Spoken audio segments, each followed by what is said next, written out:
In today's video, I am going to be showing you how I make my thumbnails for my videos as shown on the screen right now. First, what I do is I go into Roblox Studio. So let's go into a game that I'm working on. We're here to take a screenshot.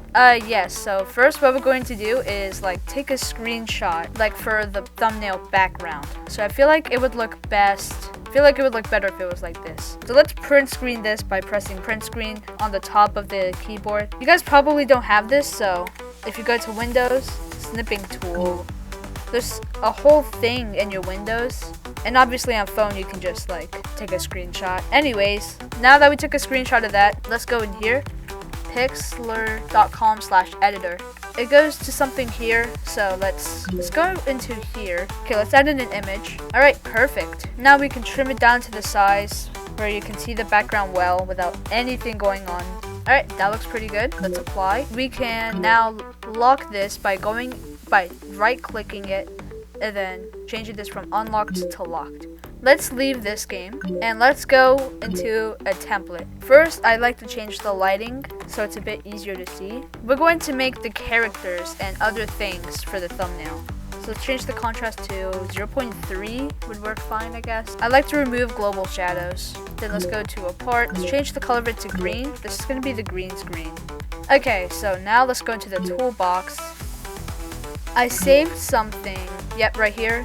Roblox avatar. This is so I can easily get my Roblox avatar without the 3D face that I have equipped. Okay, so here's how it looks. Let's go to the toolbox and let's find a paintbrush. Okay, now let's remove all the scripts from here. Okay, now let's put it into our character's hand. Okay, now let's pose the character.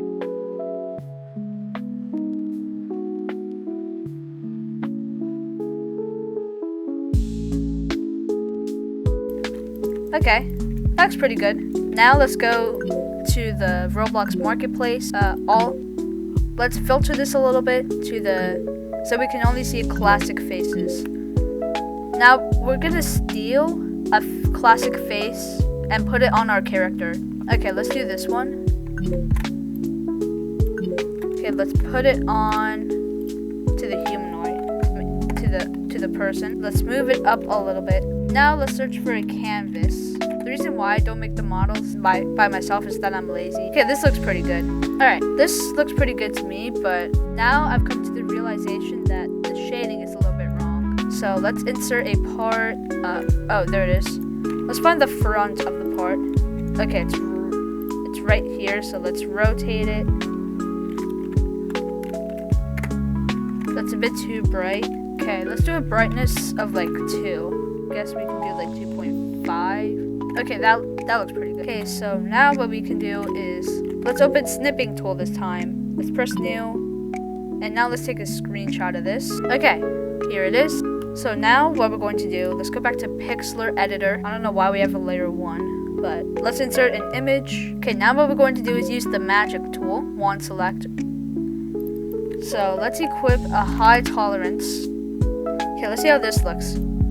Alright, now the image is kind of transparent almost, and let's resize this to how we want it. Let's make this a little bit bigger. It's kind of small. Okay, so we can make this stand out a little bit more, so let's equip the screenshot. Go to filter.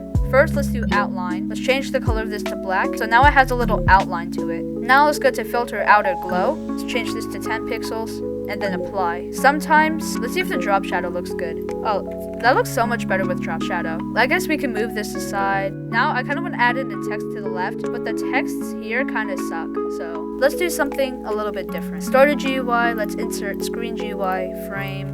Okay, there we go. Okay, 0.51, there we go. Now I'm going to use the font that I like using, Prestor 2P, or 2play or something. Let's make the thickness 10, and let's change the color of the text to white. Here it is, so let's go to snipping tool. Let's take a screenshot of this. Okay, now let's go back to Pixlr editor. Okay, there we go. This looks good. So let's add a drop shadow to this.